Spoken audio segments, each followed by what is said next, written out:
Good afternoon. I am Marcia Ferranto, CEO of the National Law Enforcement Memorial and Museum.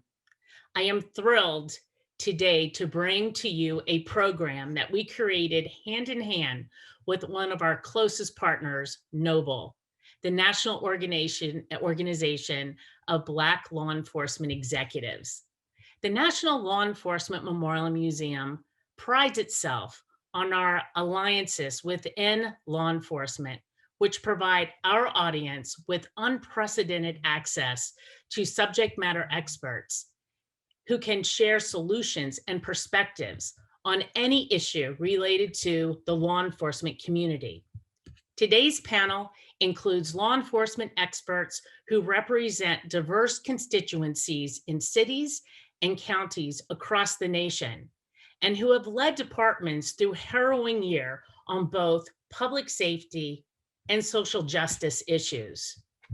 As we began planning this year's Black History Month programs, we were determined to bring to the table Black law enforcement leaders who could provide insight into issues affecting the Black law enforcement community and perspectives that will give us solutions to creating more support for officers who are tackling significant questions about loyalty to law enforcement and loyalty to their community. Black History Month is an important time of the year to celebrate the contributions of Black people throughout our country. And for us especially, their contribution to law enforcement that we are providing a platform to share with you today. We have brought together a panel of law enforcement executives and an invited guest from Verizon, one of our valued corporate partners, to share their experiences and practices to address the important questions being asked here today. Before we begin, I want to thank our generous sponsor, Target, who has been an exceptional supporter of the Memorial and the Museum from the very beginning. Without their support, today's program would not be possible. Let's take care of some housekeeping items, and they're going to start with, we need your support so that we can continue to host programs like you're going to see today. If you like today's experience, show us by making a donation, and we've made it really easy. Go to lawenforcementmuseum.org, and right there you can make a donation. Or if you're sitting there with your cell phone, you can text programs 2021 programs 2021 to 41444. All attendees, you're muted. If you would like to ask a question, please submit a question through the Q&A tab. Please note that everyone in the webinar will be able to see your question. You can upvote questions submitted by other attendees, and our staff working behind the scenes will prioritize answering the questions that receive the most votes. A link to access the recording of this program on the museum's YouTube channel will be sent to everyone in a few days. We are also committed to providing greater accessibility to our programs and are providing closed captioning today. You can turn on the closed captioning at the bottom of your screen. And panelists, remember to keep yourself on mute when you are not talking. So let's begin. President Lynda Williams, welcome. Welcome to our program today, and thank you so much for being here. President Williams is the National Organization of Black Law Enforcement Executives, and she's currently the professor of the practice at Middle Tennessee State University in the Department of Criminal Justice Administration. In her role there, Ms. Williams' curriculum includes foreign domestic terrorism studies, criminal justice processes, community and public service engagement, and executive law enforcement leadership speaker symposiums. Prior to joining the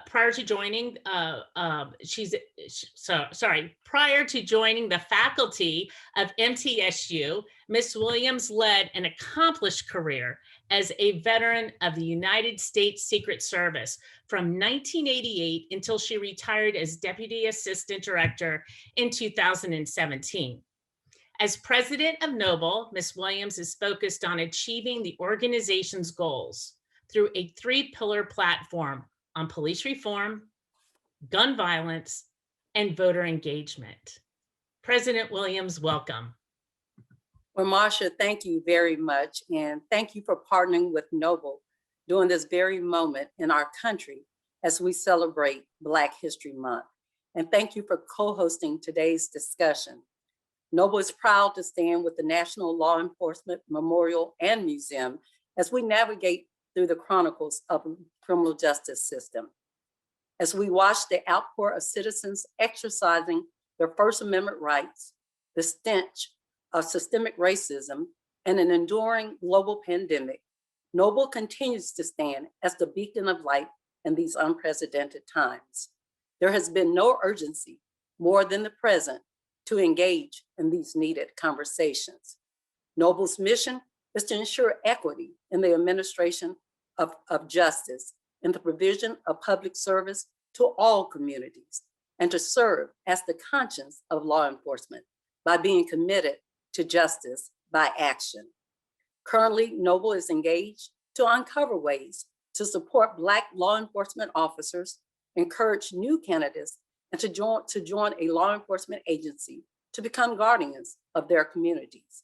This provocative panel will examine the potential adverse reactions facing Black police officers and pathways to changing the culture inside of agencies that could affect a more positive of the law enforcement profession. The challenge in law enforcement today is hugely more complex. These challenges will be discussed in depth as we delve into strategies, technology, demand, and resources to improve transparency and accountability. To accomplish such, the challenges of policing are real. They require a rethinking of policy, training, management, and police operating practices. Today's complexities require a holistic approach in reimagining public safety. To our special guests, to Sheriff Marion Brown, Chief Ernest Findley, Chief Jeffrey Glover, Sheriff Melanie Maddox, and Shamari Williams from Verizon, I thank each of you for your unwavering commitment to law enforcement.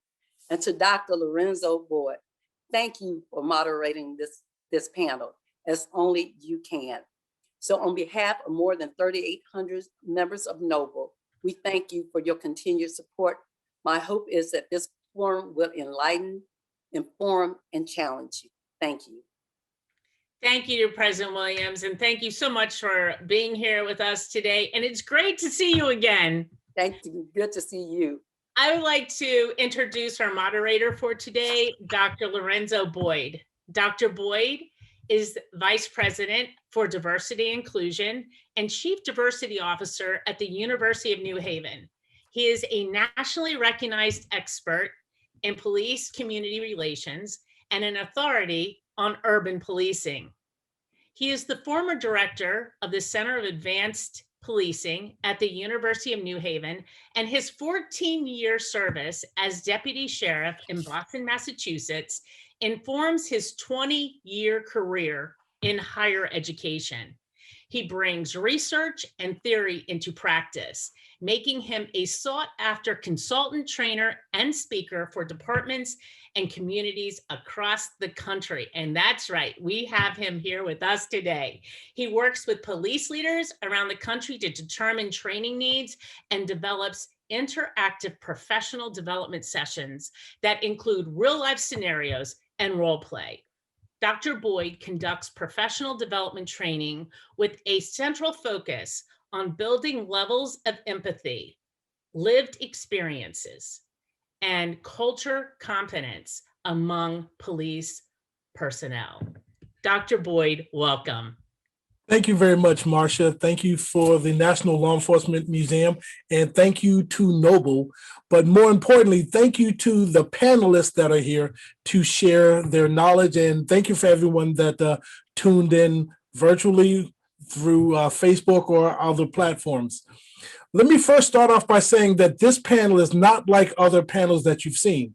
Typically, we see panels that will have police chiefs from a particular area or that will have sheriffs. but it's extremely rare that we'll have sitting sheriffs, sitting police chiefs, and have business partners together in the same room talking about the same issue. Today, we're talking about support for Black police officers, Black law enforcement. So without further ado, let me start off by introducing you to the panel that we have with us today. First of all, from Dekalb County, Georgia, we have Sheriff Melody Maddox.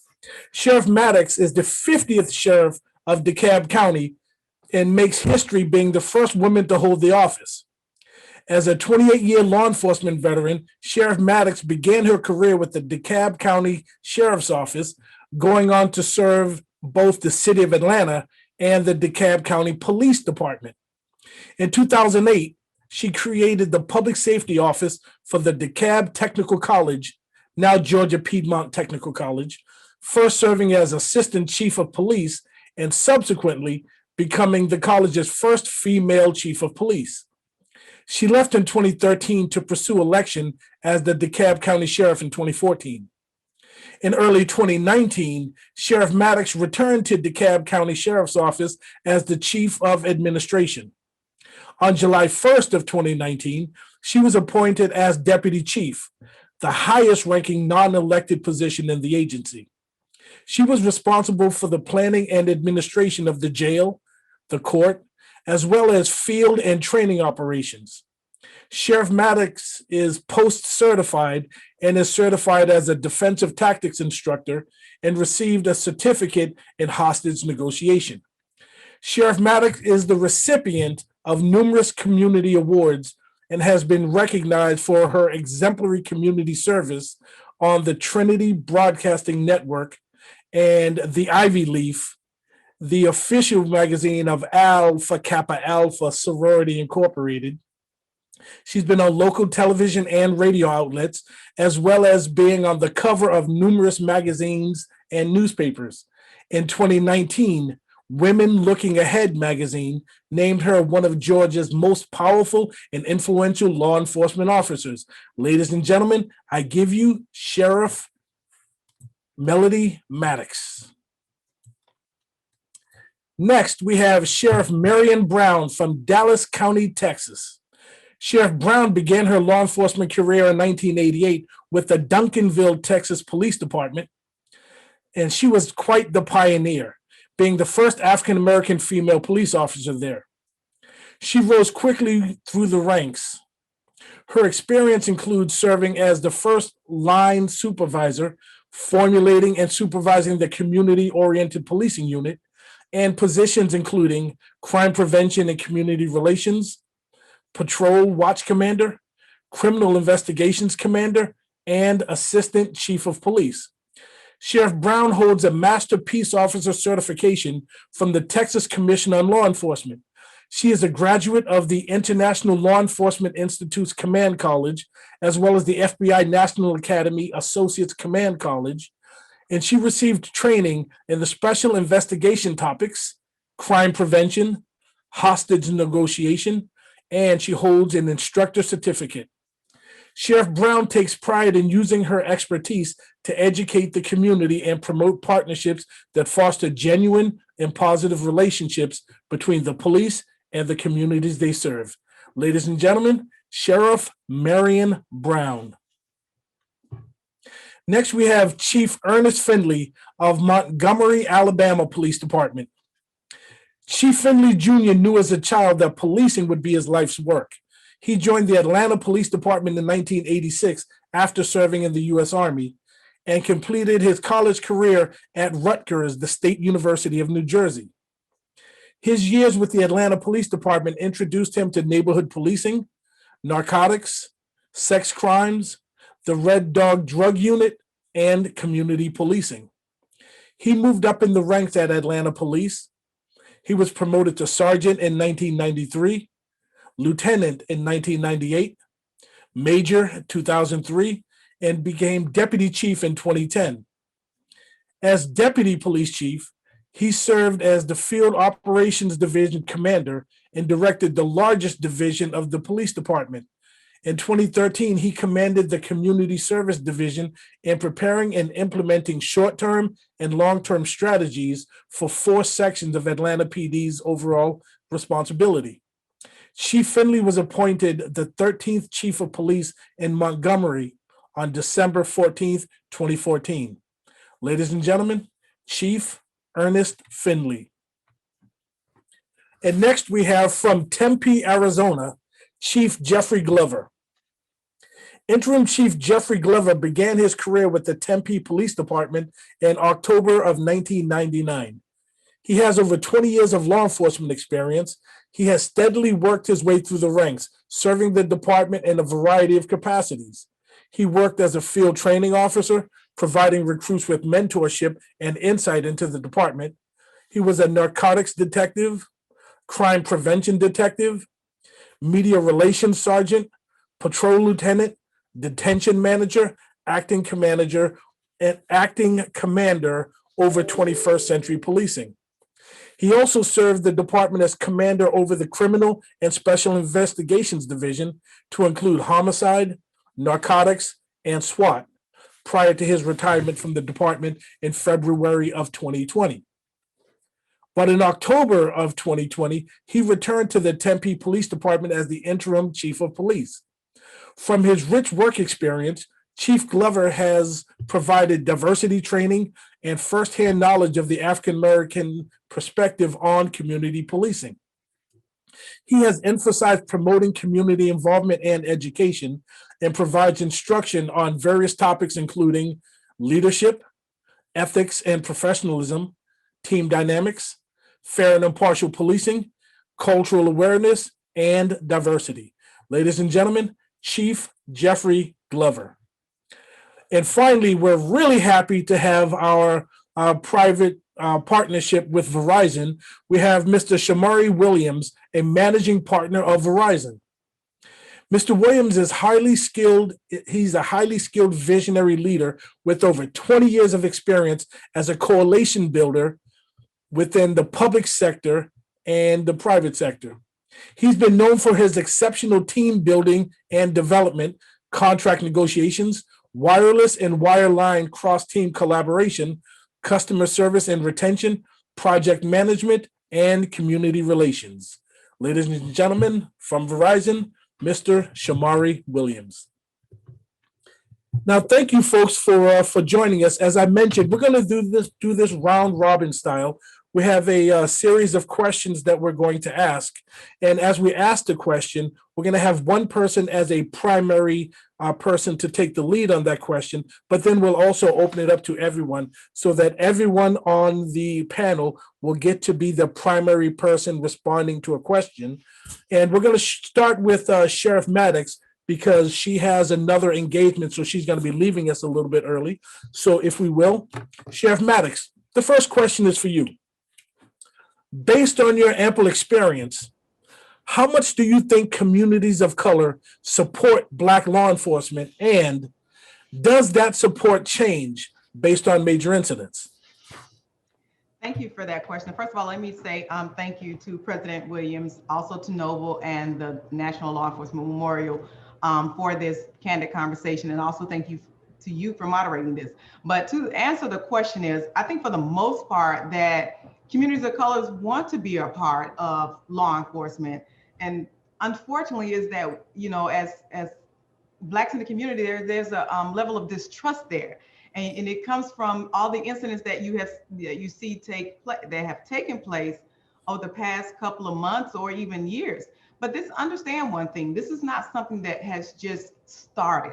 This has been going on for years. It's just now with all the cameras and the media and everything out there, now we get to see more of it. So we look at that, and what we have to do is, what can we do? What can we do, especially being an African-American female in law enforcement and one of the top law enforcement officers in the county, or more so in the state? We have to get more involved. We as the leaders have to get out in the community and change that dynamics and the outlook for law enforcement. And it's making it a little harder for us to do that because of all the past. But I think when we go out there in the community and we as the leaders show who we are and that they can trust us, then the community is going to say, well, if I can trust the sheriff and the chief, then I know I can trust the people that they have working for them, because we're going to groom our people with the same ideas and thoughts that we have to be the leader that we want them to be in the community. But to answer the questions, yes, we want to be a part of it. And I've had individuals to call me, and I've had inmates to secretly give me information because they want to assist, but they don't trust law enforcement, regardless of whether they're Black or white. They just don't trust individuals anymore that wears this badge, and that has been taken away from us. And we've got to work together, and all of us on this panel, it's an honor to be on here so that we can work together to gain that trust, because what affects one community is definitely going to affect another community, regardless of what state or city that you live in. Excellent answer. Thank you for that. Chief Glover? Yes, thank you. And I really appreciate this. Is an honor to be on this panel, to be with such distinguished individuals on this panel. It's just amazing. And I'll start off by saying that, you know, in my experience, I mean, it's definitely something that our community members are very supportive of Blacks in law enforcement. And there's definitely a need for us to be a part of this profession. You know, we, as Sheriff Maddox had explained, you know, from a historical perspective, you know, we see some of the different issues that have come up over the years where in history, you know, you go back to major incidents that have occurred, and that has an impact on how we are viewed, you know, together, you know, in terms of, you know, that trust dynamic. And so we have to work extremely hard to continue to try and build those relationships back up, because we are not going to get the benefit of the doubt. And sometimes even as Black police officers, you know, we're going to be even more critical of our own people, because there's that greater expectation on us to say that, hey, you know, are they in there doing the right thing?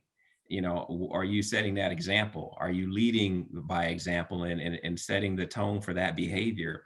And so it's important for us to make sure that, you know, we are trying to keep that community engagement and ensuring that, you know, that we are being seen and we're visible out there, and we're creating those relationships and those strong connections within the community. It can't really emphasize that more, because right now, especially as things have waned in terms of support for law enforcement, people are hungry for change and they're hungry for reform. And so we have to be a part of that, and we have to drive that narrative. Excellent. Thank you. Thank you. Sheriff Brown, what's your thought on it? Can you talk about the amount of support that you see for Black law enforcement? Yes, thank you, Doctor. I think that as a whole, African-American people want to see African-American people policing their communities. I think that sometimes that position can waver based on an incident, as you asked. I think it can waver, but I think that as a whole, we want to see folks who look like us. And the reason being is that we tend to understand those little intricacies, if you will, about our group. And so we're not so prone to be nervous about encounters with people who look like us. And so I think that not only do we want representation, but it is absolutely necessary that we have appropriate representation within law enforcement. Excellent, excellent.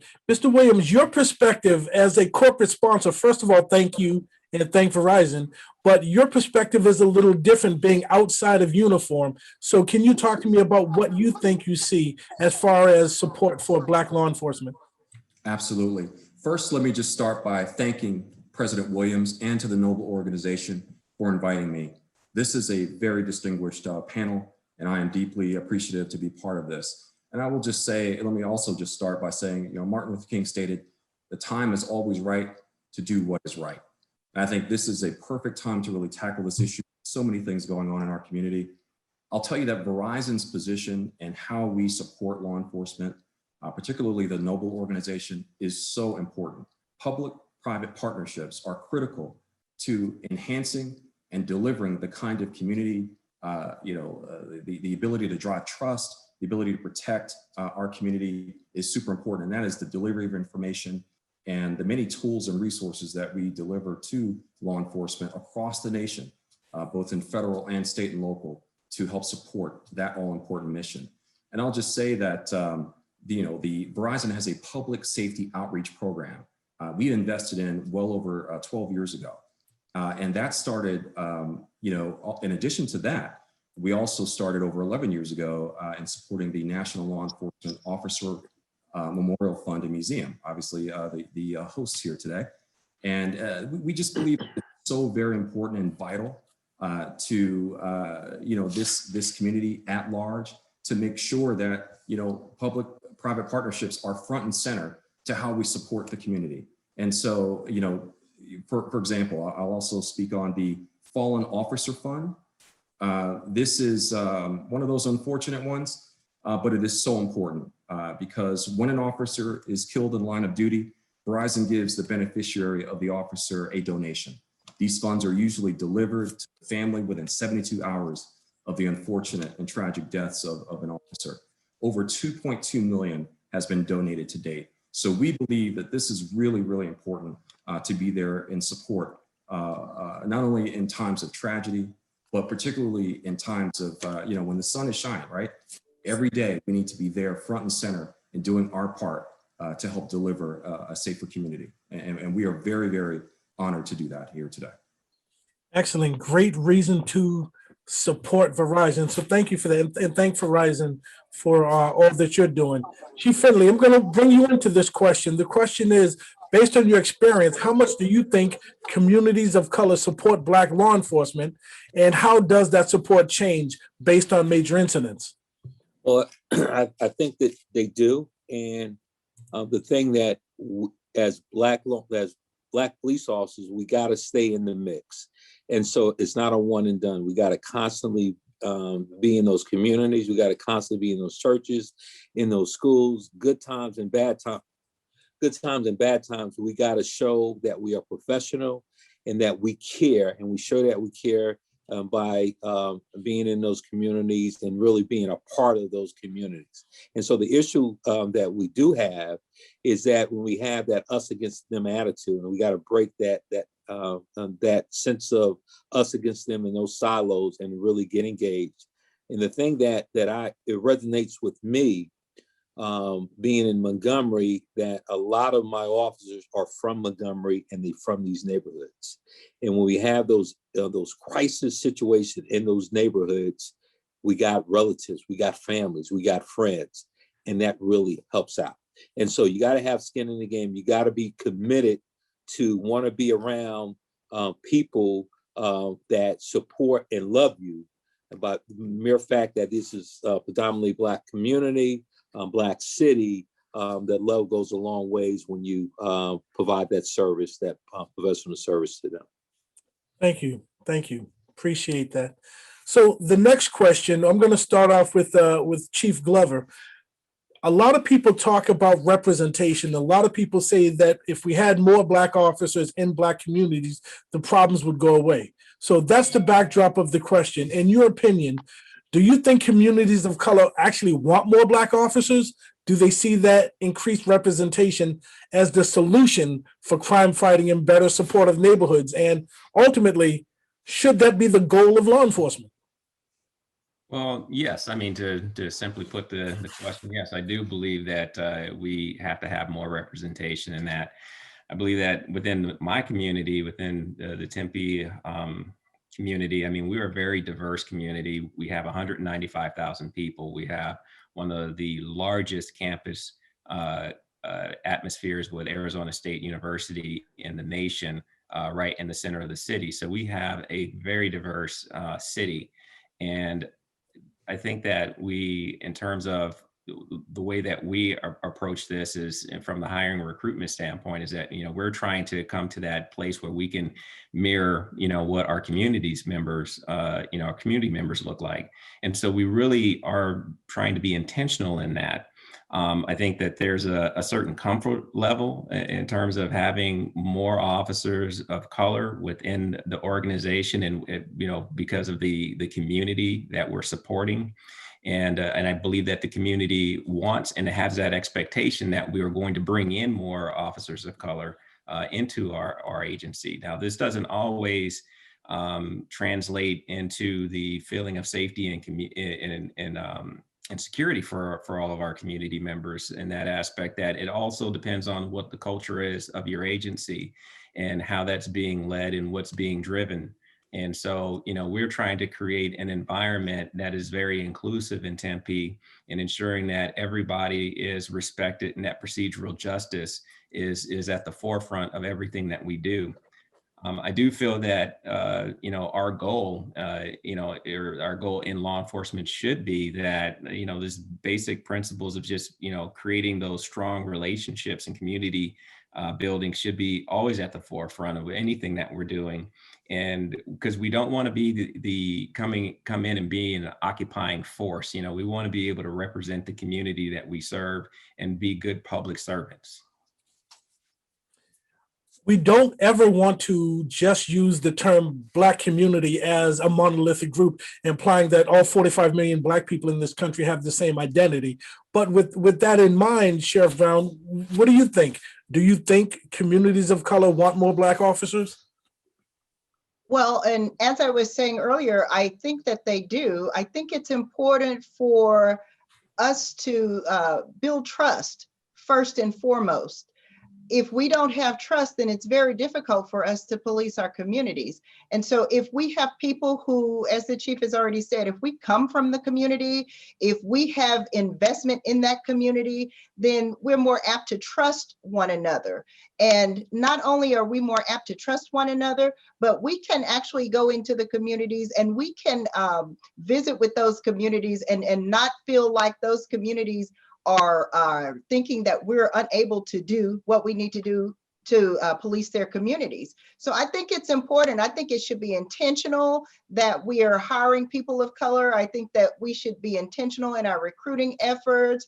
And I think that we should be inclusive in law enforcement. We need to make sure that the people that we are policing, that they are reflective, we are reflective of what that community looks like. I think it's extremely important. Sheriff Maddox, we acknowledge that these cities aren't all the same. Montgomery is not like Dekalb, which is not like Dallas. So what do you think? Do people of color want more Black cops? Well, let me say this, and I've heard that before from being out in the community, of course, safely, considering that it's COVID still.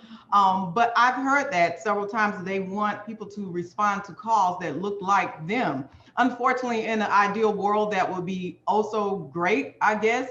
But unfortunately, for law enforcement, who wants to do our job? Nobody wants to do our job. So right now we're all of us from all over the world are basically pulling from the same pool. But for me, let me just say this: in Dekalb County, we have about approximately 750,000 plus citizens. 2/3 of that are Black.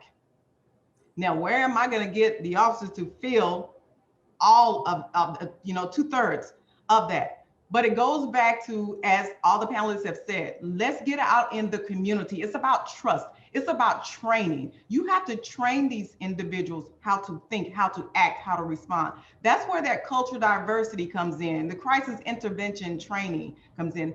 And it also looks at the leader. Again, when they see us out there being involved in the community, it goes back to the level of trust. And when we're talking about recruiting, going back to what I'm doing now, I've dropped my age. Instead of being 20 to come in as a detention officer, I have now dropped the age down to 20. So we are looking at find a solution to the problem. The solution is to go out there and bring them and show them what we do so that they can understand, groom them, train them, make them a part, give them a career. We do mentor. As soon as you walk in the door, to come in to work here, you are assigned a mentor. So we're putting you on a career track.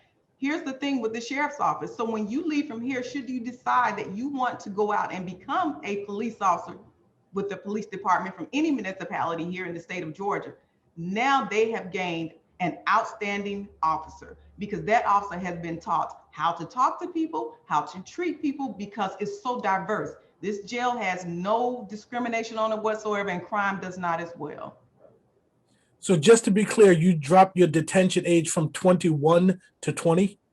No, 18 years old. From 20 to 18. To combat that pipeline to prison. So even if you have 30 to 60 days prior to your birthday, if you're 17 and you're in high school, you can go ahead and apply for the DeKalb County Sheriff's Office. Upon your completion, once you graduate with your high school diploma or GED, you automatically walking into the door, making $37,000 a year. What we're doing, we're taking them off the streets, because if you don't get them in between that time, remember, they can't carry a gun until they're 21. So if you get that time, if you don't get them from that 17 from high school in between that time, that's what the problem is going to be, because what else are they going to do? And then we have to look at those individual records. You know, at what time are we going to say it's okay, that was a mistake that took place 15, 20 years ago? Chief Finley, you've been in most of your career in Atlanta, and now you're in Montgomery, two very different communities. So what do you think? Is that what communities of color want? And should that be the goal of law enforcement moving forward? No, and I don't think so. And I think that Sheriff Maddox was spot on. That would piss me off, you know. So I think that if I go to a call and it's a white resident and they want a white officer, that would piss me off. So my thing is, it's a training issue, right? So we train our officers the same correct way.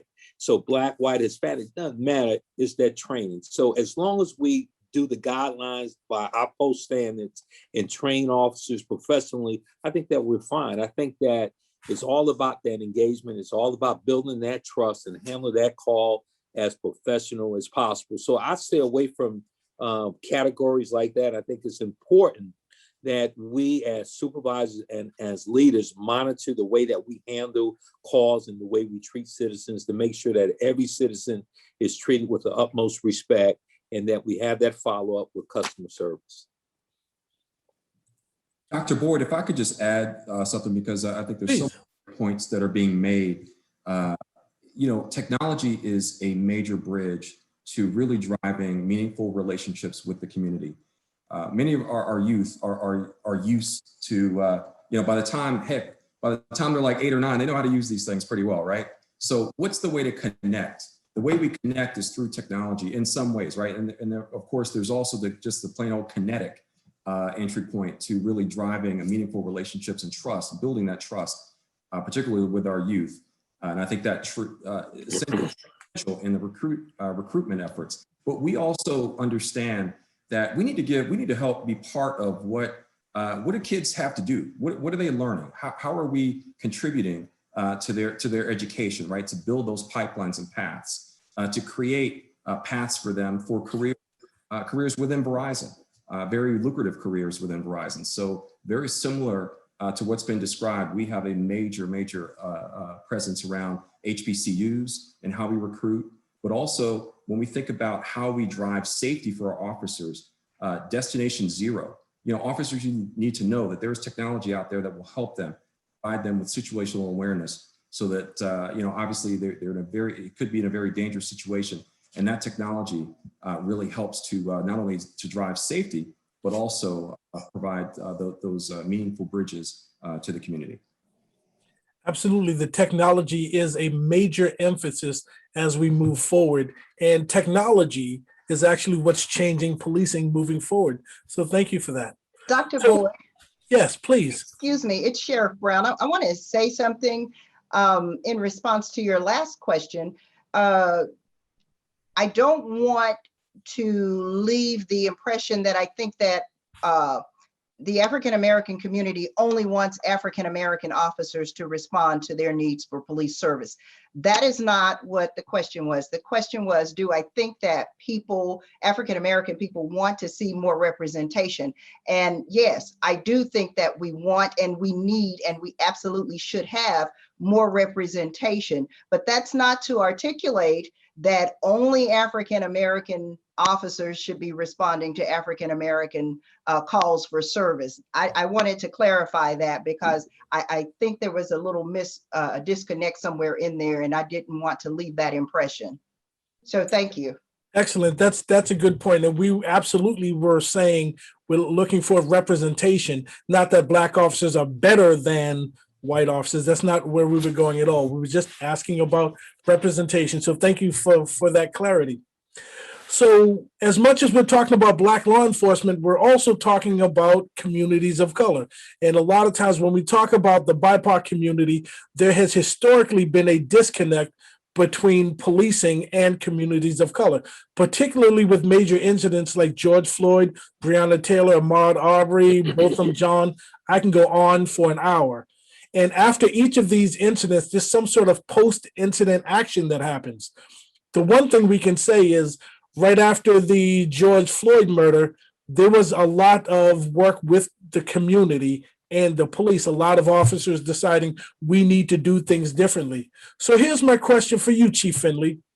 Which after action incident or which after incident action do you think is the most effective way to bridge the gap between the police and communities of color?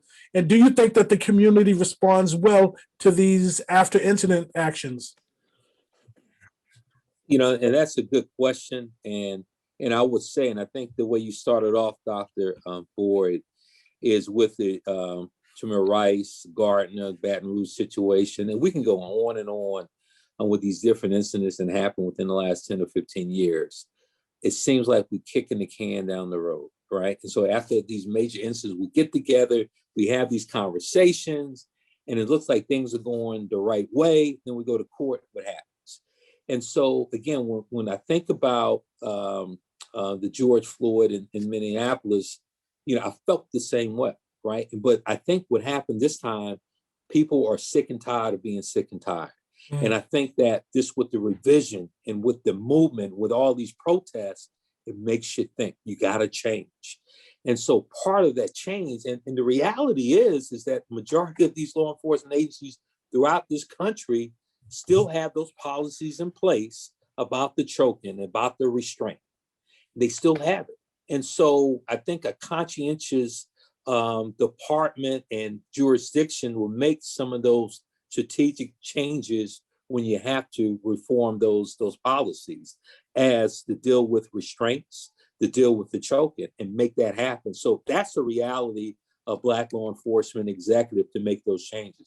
Breonna Taylor, the same thing, you know. And so when we look at those rogue cops, and we're gonna call it like it is, those 3 officers on a no-knock warrant, that's rogueness.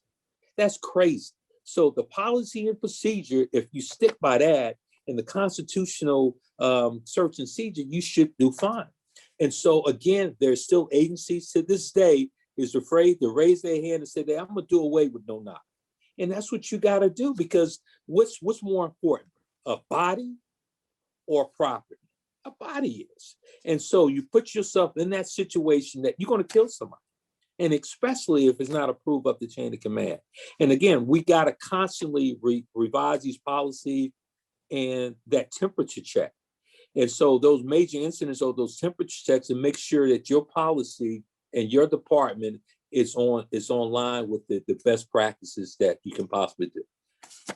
Excellent, thank you. Sheriff Maddox, just before you leave, can I get you to chime in on that? I know you have to go. After incident actions, which ones do you think work well? Well, first of all, let me just say this. There shouldn't have been any after incident actions, because they shouldn't have happened from the beginning, from the first place.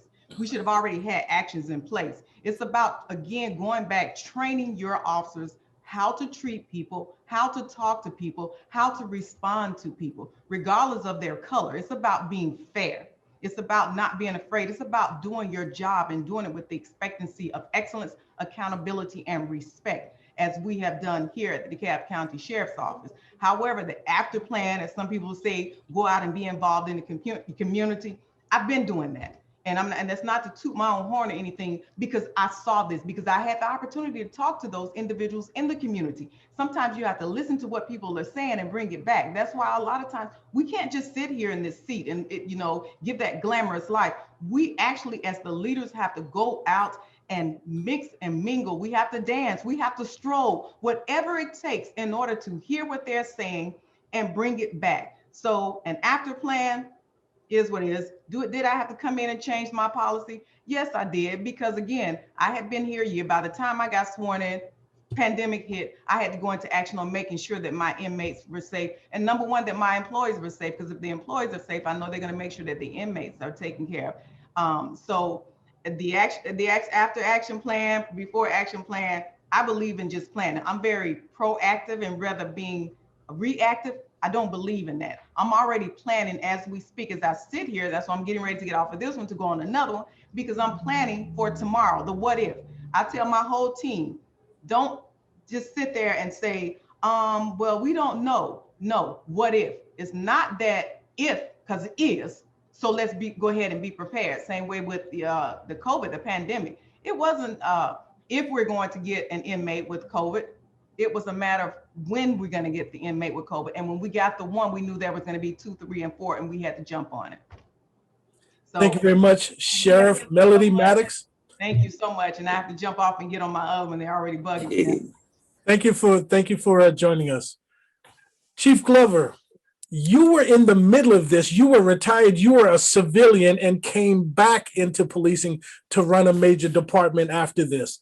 What are your thoughts on the after incident actions and whether or not they're effective in bridging the gap between the police and communities of color? Yes, I jumped in face first, right back into the fire in the midst of all of this. And, you know, the George Floyd incident just sickened me to see that, you know, and anytime you have an incident like that happens in one part of the United States, we're all affected. It doesn't matter if it's in New York, it's going to affect Arizona, it's going to affect, you know, Minnesota, Florida, it doesn't matter. So, you know, in these things, it sort of led me to actually come back into law enforcement and help with our community, the community that I grew up in terms of, you know, my adult life working within the Tempe Police Department. And so, you know, really, you know, one of the things that I always stressed, you know, even, you know, coming up in the department is that, you know, we are customer service agents. This is our job is customer service. You know, being a public servant means that, you know, you don't get to just be badge heavy and just do whatever it is that you want to do. We have rules in place, and this job is about being able to serve your community, and that is first and foremost what you're supposed to do. And in terms of what Chief Finley had mentioned in regards to policy, one of the first things that we started looking at, and it was going back and revising policies. There was things that we were already doing in terms of de-escalation and revamping our training as it related to de-escalation. We partnered with Arizona State University to create a program that is tailor-made specifically for our department and for our community. We also joined the 8 Can't Wait program. You know, we went through and we banned the use of chokeholds. We made some of the different policy changes that they had recommended that we implement, and they were pleased that in a lot of cases of the policies, of the 8 policies, key policies that they looked at for us, was that we had already been following that model for most of our policies. I believe it was 6 of them. We just needed to clarify a few things to get to the 8. And you know, we're proud to be a part of that campaign, because the times are changing, and we have to catch up to what's going on socially, what's going on in the United States and within our communities. And you know, sometimes law enforcement, we're 2 steps behind. So we're just trying to catch up. Excellent. Sheriff Brown, your thoughts after incident actions. Do they work? Are they effective? Well, Doctor, I think that they can work. Our agency, just like everybody else, we began to look at our policies and review those policies and see what we needed to do to update those policies or create policies. I'm proud to say that basically what we needed to do was to just kind of tweak some of the policies that we already had in place. And while we might not have been calling them, for instance, the duty to intervene, we might not have been calling it that. We had a policy already that said it is your responsibility to intervene. And so we reviewed our policies, but it's not something that you just do and it's done. It's something that you have to do regularly. You have to continue to do it. You have to look at the environment around you. You have to renew your training policies and renew your training. You have to update your training, and you have to get out in the community. As Sheriff Maddox said, you have to get out there and you have to have those non-enforcement interactions in the community. Those are extremely important. That is the way that people get to know you and you get to know the people. And so they can be effective, those after action things that we do, but it's not like we do it and then we're just through with it. It has to be redone every day, all over, constant reviewing of it, constant renewing of it. And it's just like Chief Glover said, this is customer service business is what we're in. We've gotten it a little confused. And somewhere along the way, we decided that perhaps because we think the people have no choice of who's going to police them or they have to call us as the police. It's not true. We still have to be engaged in customer service. This is what we do. This is what should be expected of the community when they call for police. We work for them.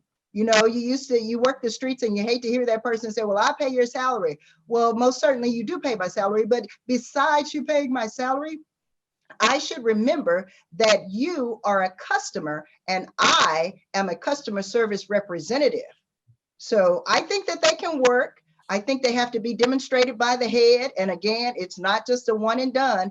It's something that becomes a philosophy. It's not just some cliche phrase that you come up with. It has to be a philosophy and one that is demonstrated regularly so that people know that you can be trusted. You know, I have a special circumstance. I, like Sheriff Maddox, have inmates who rely on me. I want my inmates to rely on me. I want them to be able to trust me too, so that if there is something going on that maybe we don't know about, I want somebody to tell me about it. And so I have to walk amongst them and talk with them. I want them to know that we are here for customer service. This is what we do. This is what we are about. Customer service, that's an excellent transition to where I wanted to go next, because a lot of times when we talk about community policing, the onus is on the police. We should be talking about community engagement is where we should be going. But when we talk about customer service, Mr. Williams, let me push this back to you a little bit, because the onus is not just the police. What can private sector businesses like Verizon or our sponsors Target, what can they do to create opportunities to bring law enforcement and communities of color together to move the agenda forward? That's a very, very good question. I think we need to support efforts to meet the community where they are, right? So I would invite, especially as we go into the Q&A session, there are a lot of you out there. If you wouldn't mind, share what would you like to see from a public-private partnership? We don't always like to profess that we know or have the answers. Much in the way that has been described here about serving the community, we also recognize the ability and the awesome responsibility of the community in the way we can, right? So we need to be good ears and stewards of ways that we can help promote trust building, relationship building. I mean, that's what we do. That's what we do on a day in, day out basis. And I think that is really the crux of how we can really execute. So understanding what are those ideas, what are those things that you'd like to see more of from the community. Verizon is there. We've got the ear. We've got we have a lot of former law enforcement folks within our organization. We just recently had the Honorable Mike Mason retired from Verizon. Many of you may know who Mike Mason is. He was formerly the head of operations, assistant director of operations for the FBI for many, many years. He was our chief security officer for quite some time. And so I've learned a great deal from him and understanding ways that we can meet the community where they are. And he regularly really counseled us on ways that we can be better partners. So I believe there's always a higher gear that we can shift to. And I invite those ideas here today. Excellent, excellent. Building that relationship, also the public-private sector is really, really important. And we often look at the police as a monolithic group. We understand that the vast majority of policing in this country are white and male, but a significant number of people that they deal with are not. So Sheriff Brown, my question to you is, what's the impact of cultural competence training on preventing crime and building trust? Instead of being reactive, because we acknowledge upwards of 90% of policing is reactive, What's the impact on cultural competence in preventing crime and building trust with the community? Okay, Doctor, I mentioned this a little bit earlier, talking about getting to learn and appreciate the little intricacies that are germane to specific groups. I think that we have to remember that people fear the unknown. And when you have a situation where one officer is not familiar with the culture of the caller for police service, then sometimes there could be a mixture of fear in there somewhere, and that could cause a mistake. It can dictate some bad decisions. And so I think it's important for us to train our officers in the beginning. And here in Dallas, Texas, what we've done is I have challenged my training staff to add what I'm calling, I told them it's going to be a heavy day. And essentially what I've asked them to do is I want them to take those same videos that we watched over and over and over that made us feel what people were feeling when we saw people with officers and their knees on their necks and officers shooting people unjustifiably. I want us to re-watch those and relive those. And I want the people who are being trained to be deputies for this department, I want them to have discussions about it. I want them to feel what it is that we felt when we first learned of it. And I want our folks to have a community member come in and talk about what it is that they are seeing on these videos. I want them to talk about these current events that have happened, and I don't want them to be forgotten. And so in an effort for them not to be forgotten, I want them to relive them through the video training over and over again so that the cadets get an understanding of why people feel the way that they feel. And if you bring in a community member who says, okay, and in this situation, here's why we felt this way, I think that it adds a whole lot to the cultural competency training to our deputies. So I think that's a huge piece right there. Again, if we have a better understanding of cultures, then we're less likely to fear them, and our decisions are less driven by fear, which means better decisions. Thank you. Here's the last question, and we've got ample questions from the audience, but I just want to throw this question out to whoever is willing to answer it. What are some of the examples of police departments getting it right? You know, what is going on right that we can emulate, and what strategies have you done in your agency that you're most proud of that other people can learn from? Chief Findley, you want to start? I wanted to piggyback off of Sheriff Brown, but anyway, I think that one of the things that I'm good at and been good at for about 20 years is to get out in the community and just really get down. And so one of the things that I kind of stole from Atlanta is part walk and talk. We do it on a regular, and that means that we're going to give love to a community for an hour or two, and this really love on that community, this to get information, receive information, and this fellowship it's not a one and done. It's one of those things that we got to constantly do it. But the other thing that we are working for perfection is that training competency when we're talking about developing a program to deal with the past that we did in Montgomery with the African Americans. So we have a program that we're working closely with EJI and the Southern Poverty Law Center to talk about those wrongs from a civilian point of view, that these young officers that really haven't been around diversity or Black people, white people, or the opposite, that they can hear of the past sins of their forefathers. And that really resonates with us when we talk about policing in a historic city like ours, to talk about those wrongs. So that's something that we are really pushing with our partnerships, again, with EJI and SPLC. Chief Glover, what are we getting right? Just to piggyback off of Chief Finley, I mean, when it comes to cultural competency, I mean, it's very hard to hate up close. I mean, when you are really getting engaged and you are making your staff, making your people, making the training uncomfortable, it is very hard to hate up close. And you expose them. You have to get them exposed, to that environment, and you have to make them uncomfortable in order to get them to actually see the bigger picture. And I commend Chief Finley on what he's doing out there, because that's something that we're looking at doing here in Tempe is to provide that historical perspective. That's a rare opportunity, and it's been a missed opportunity in law enforcement to not really engage on something that we know to be true. It was that, people in communities of color have not been treated fairly in this country. And so, why hide that fact? We have to be open. We have to talk about that.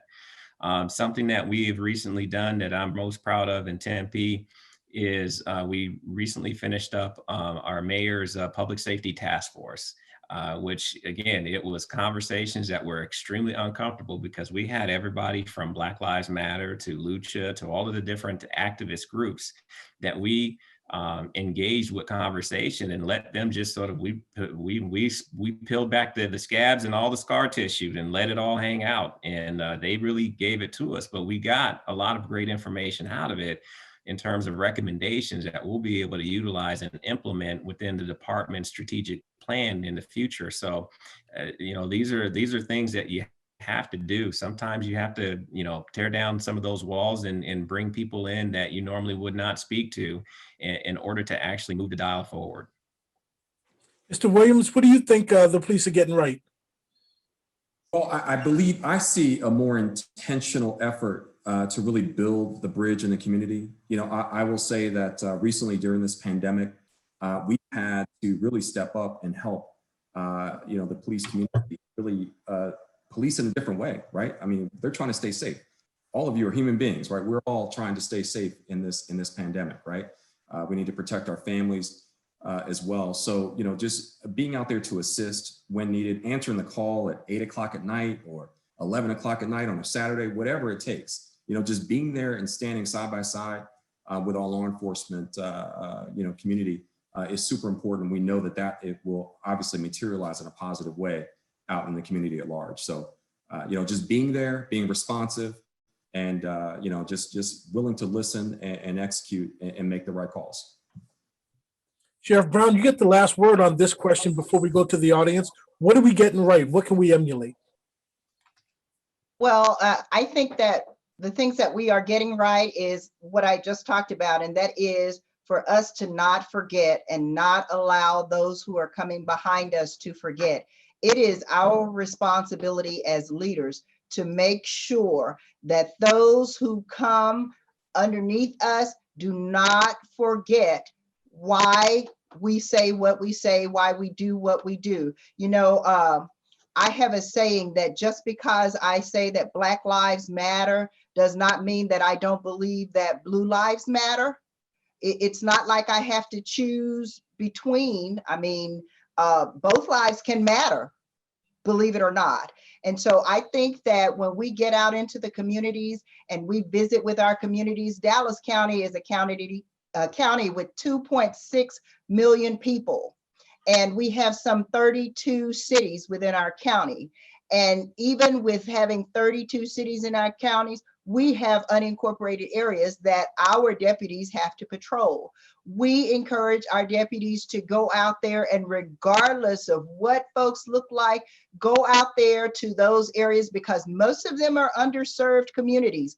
Find out what those needs are, reach those communities by addressing those needs. Maybe it means that you point them to a resource, or perhaps it's something special going on in that community that needs some special attention, then we address that need in that community. But I think those kinds of things, when we get out of these walls and we walk out amongst the community, I think we're getting it right there. It's a step in the right direction. And I think if we continue along that route, we will be better for the work. Thank you. Also, I just want to remind the viewers that are watching that our primary sponsor, the National Law Enforcement Museum and Memorial is actually taking donations. If you like the programming that you see, go to the chat. There's information about making a donation. We want to keep these types of programs going. We want to keep the conversation going. So if you feel so inclined, please make it a point to go ahead and make a donation. So we're going to go to our questions. And the first question, I'm going to paraphrase a little bit, but training for a small agency. Now, we have a lot of situations where we call the Karen effect, where white people then call the police on Black people doing normal things. You know, we got Poolside Patty and Barbecue Becky and the woman in Central Park that called the police on the guy that was looking at birds. So here's the question. How do we safely respond to calls for service when the person is doing nothing wrong and is angry and combative when the police are called? We want to train our officers to respond appropriately and create community in service so we can explain our responses. But how do we work together to prevent arrests and misunderstandings in the community? And I'm going rapid fire, whoever wants to jump on that first. Yeah, I'll respond real quick to that. I think that some of this starts at your dispatch level and ensuring that your dispatchers are also properly trained, because in a lot of those instances with those situations that you had described, there was some sort of a bias that was placed on that dispatcher that then communicated that bias to that officer who's responding, who then made a predetermined notion about how they were going to choose to respond to the incident. So I think that that's where you're looking at some of the different aspects of your bias training and how you actually conduct that. And are you including your dispatchers in that training so that way they are not vicariously pushing a bias onto an officer who then now has it in that mindset. The officer has to be able to make that determination, that discernment when they get there.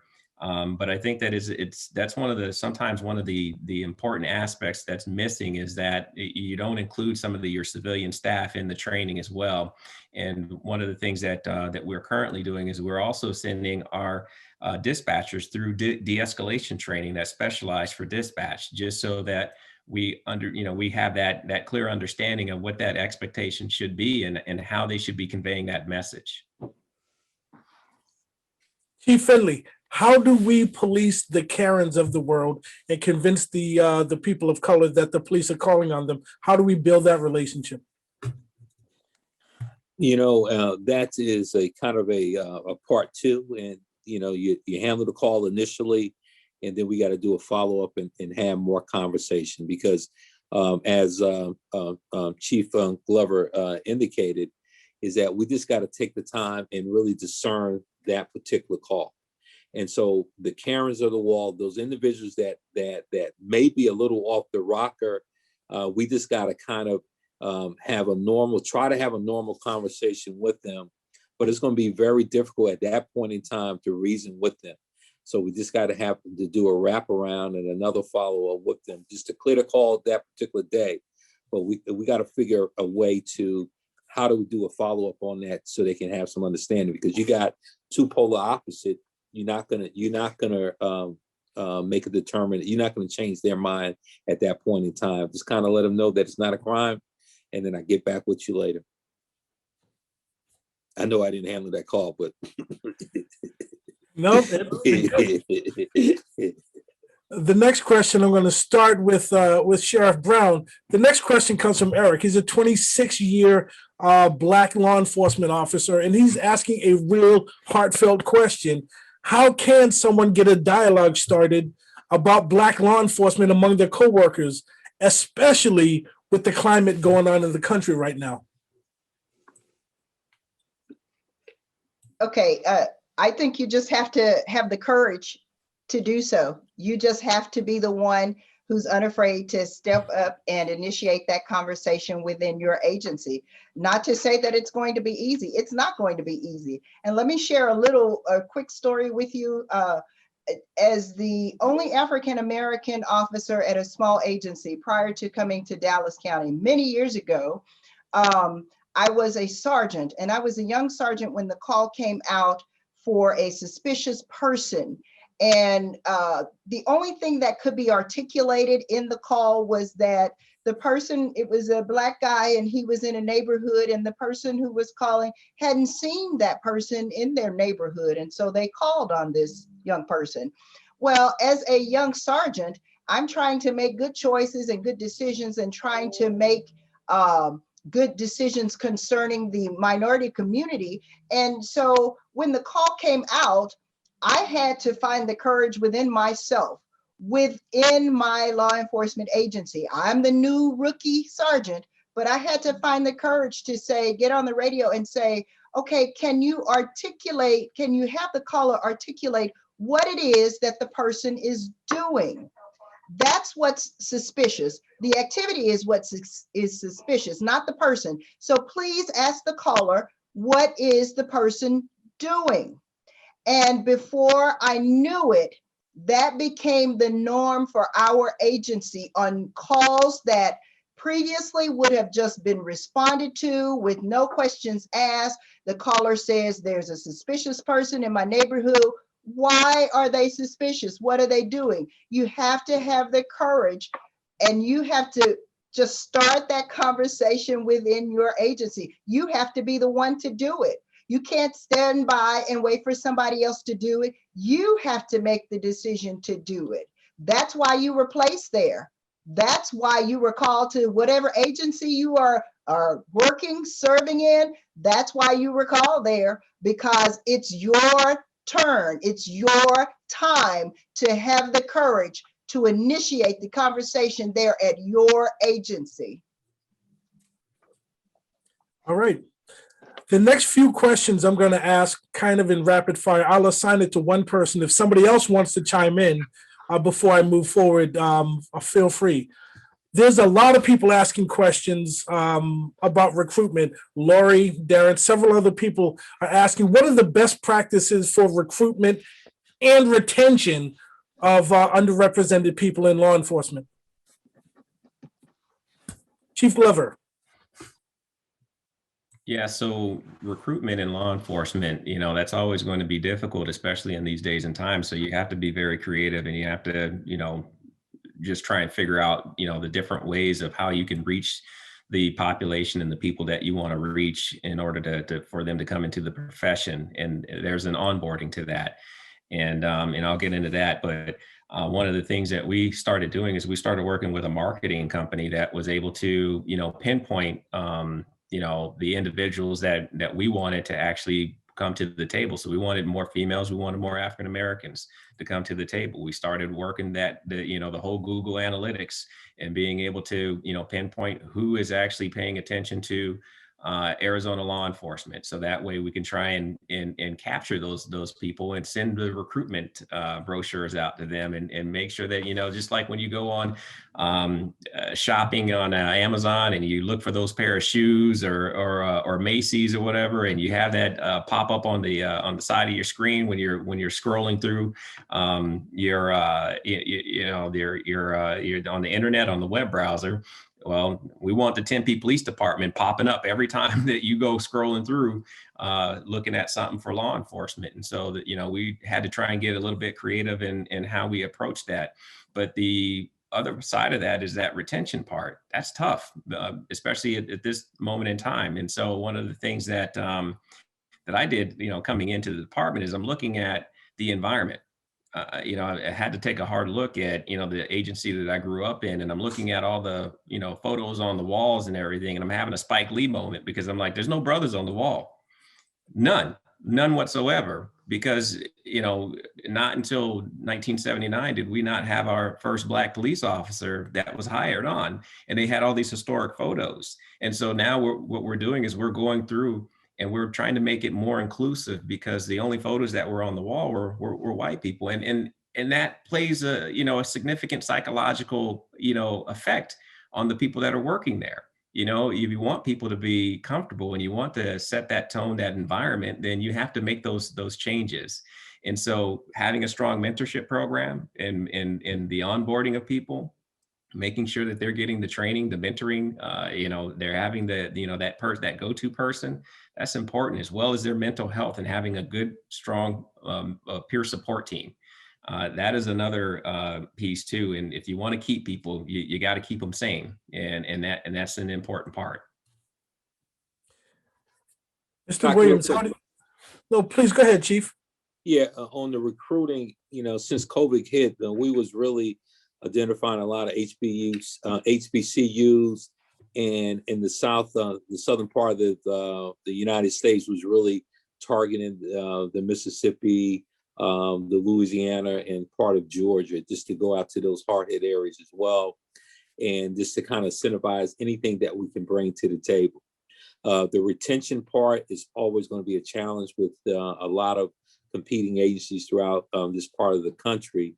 And that's a challenge for us, because a couple dollars or a take-home car or whatever the case may be, a lot of officers will take advantage of that and leave. So it's going to be a challenge, but I like what Chief Glover said, as far as you got to put peer support in everything that you do. You got to show your officers that you love them, and that you got to continue to give them that support, lunch and learn, or whatever you can do to bring to them to the table to have that conversation.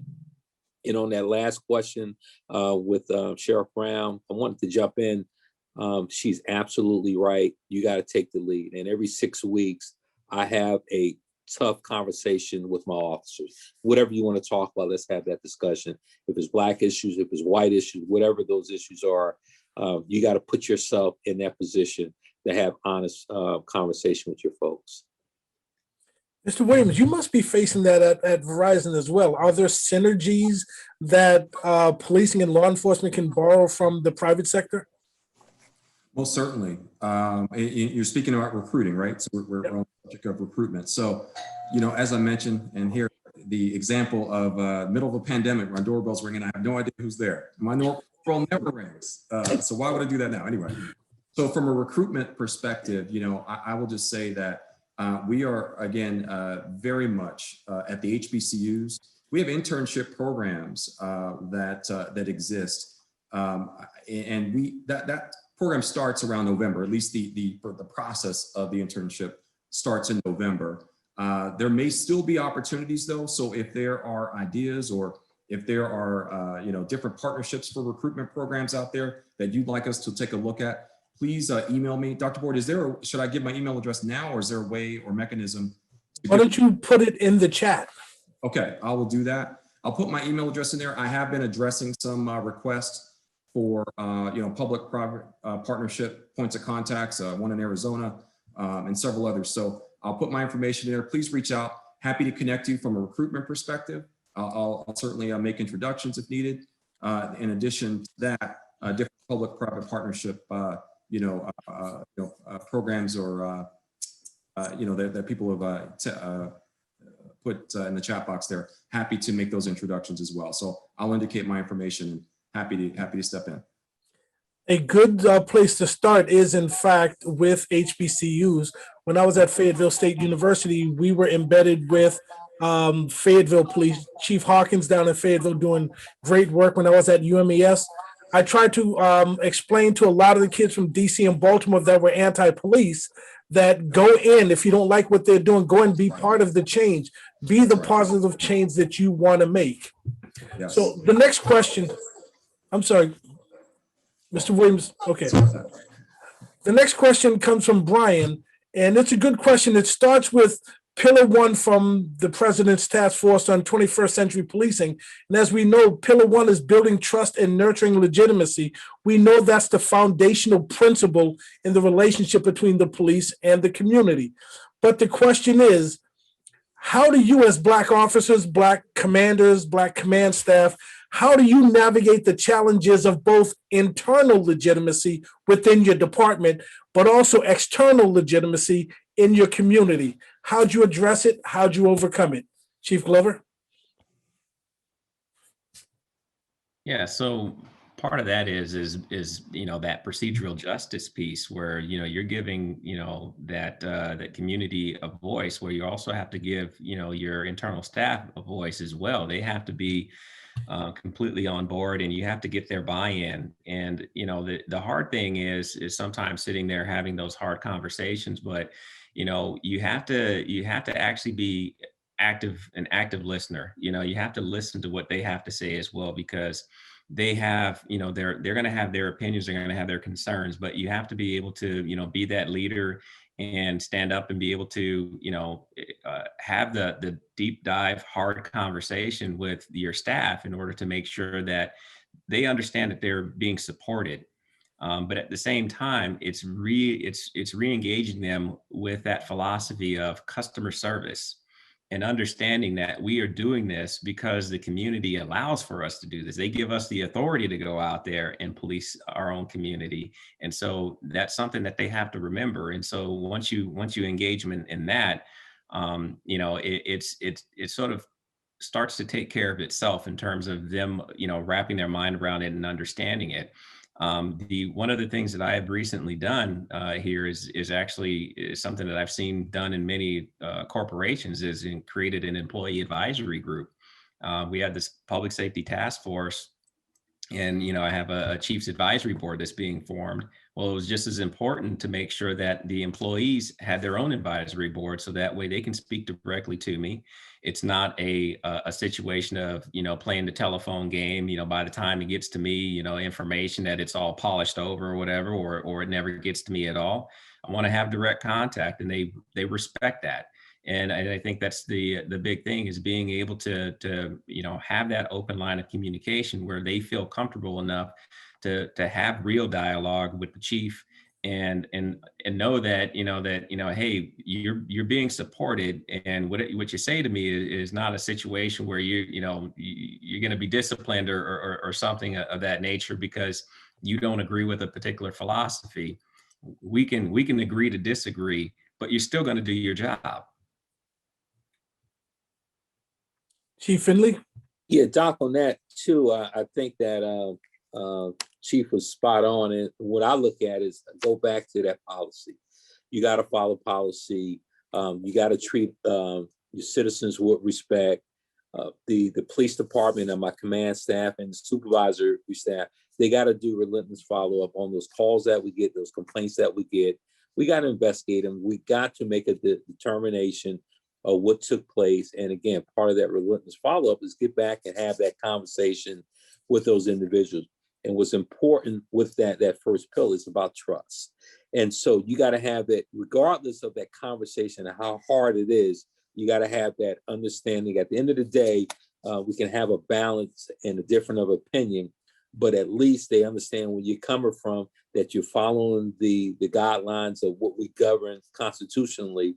And I think that's fine. As long as we have that open conversation, and we're listening, and we're giving them a professional response, and that we're making those subtle changes that we have to make in those communities, and open our hearts and our minds and heart, I think that's a start in the right direction. We're getting close to the end. Let me throw out a couple of more questions. Dave asks a great question about public relations. Typically, the police are in the news because of use of force. And then whoever the people are, they'll hire attorneys. But the typical response from the police is either no comment or limited comment. We can't talk, there's an investigation going on. But for recruitment purposes, the police don't get their side of the story out there. So how do you deal with that in recruiting? How do you deal with the public relations problem?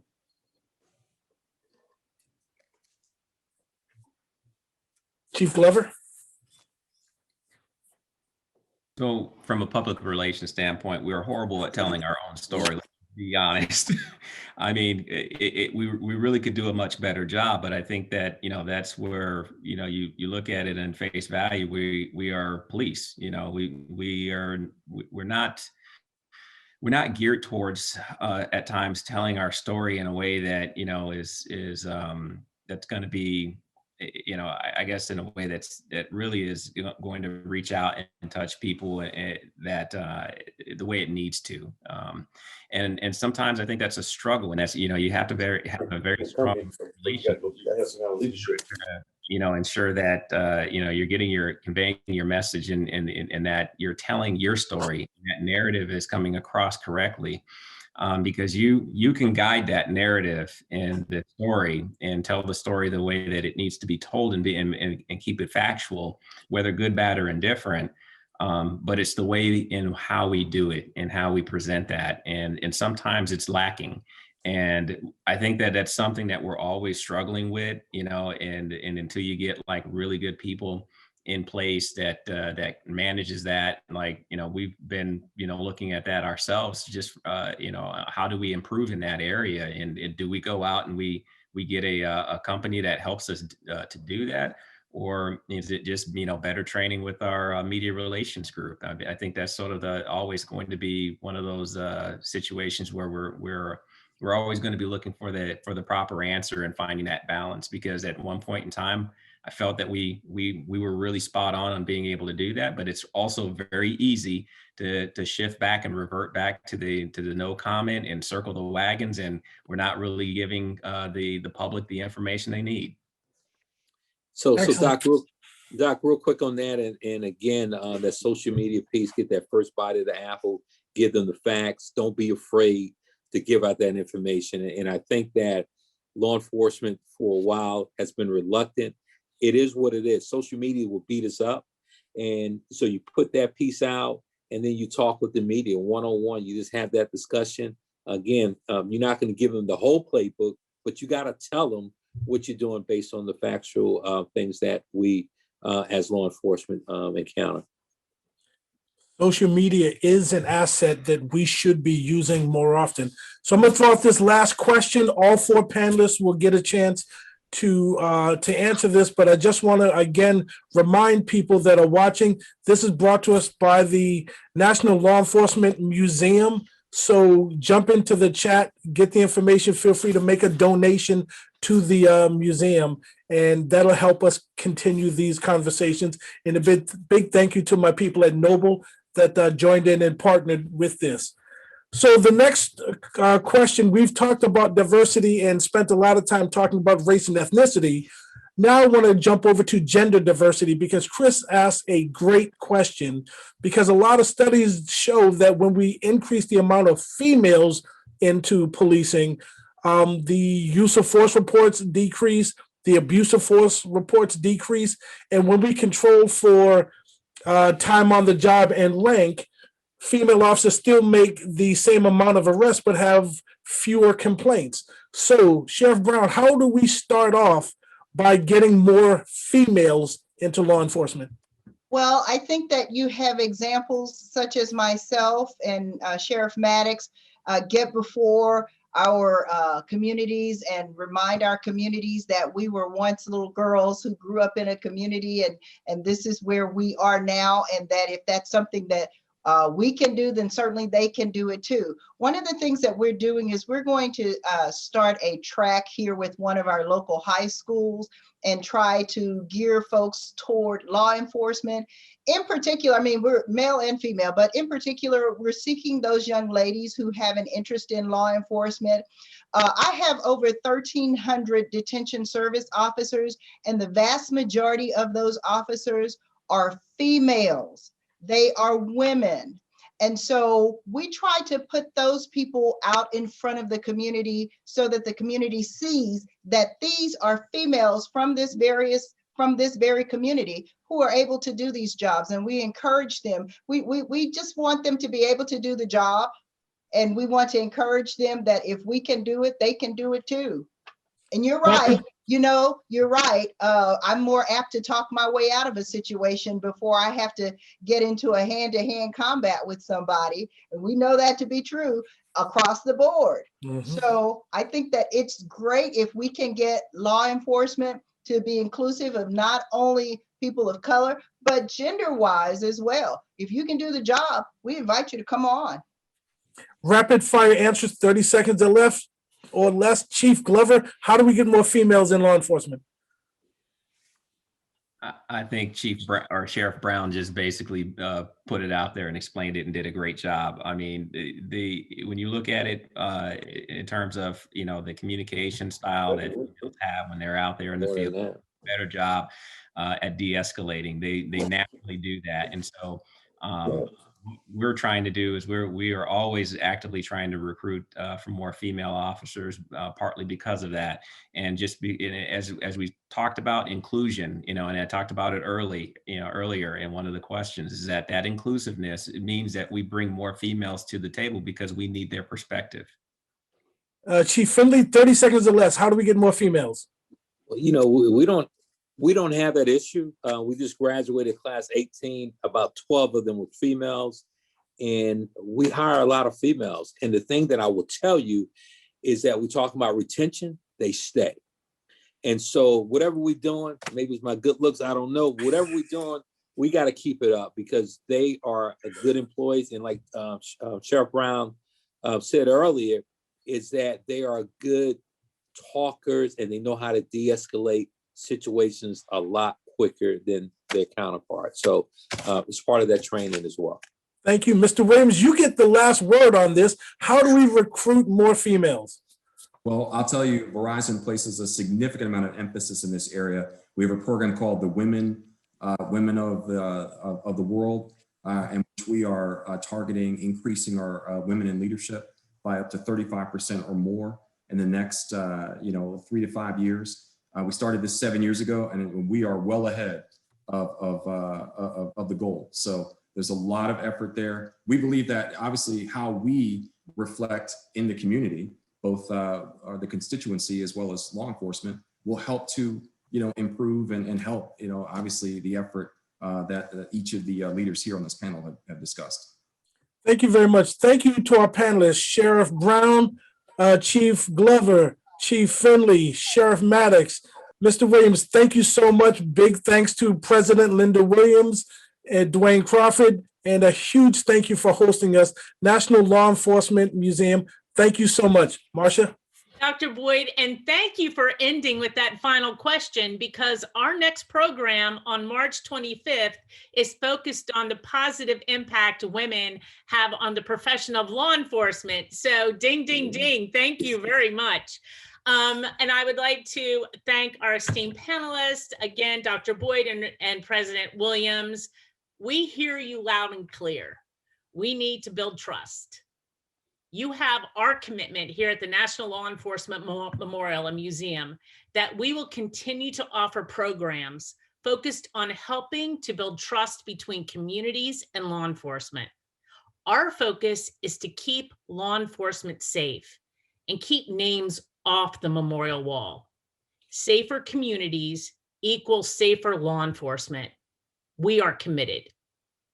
Once again, we want to thank our sponsor, Target, for making this program possible. Our gratitude goes to each of you participating and watching today. And don't forget to visit us at lawenforcementmemorial.org to make a donation or text programs 2021 at 41444. Thank you so much, everyone, and make it a great day.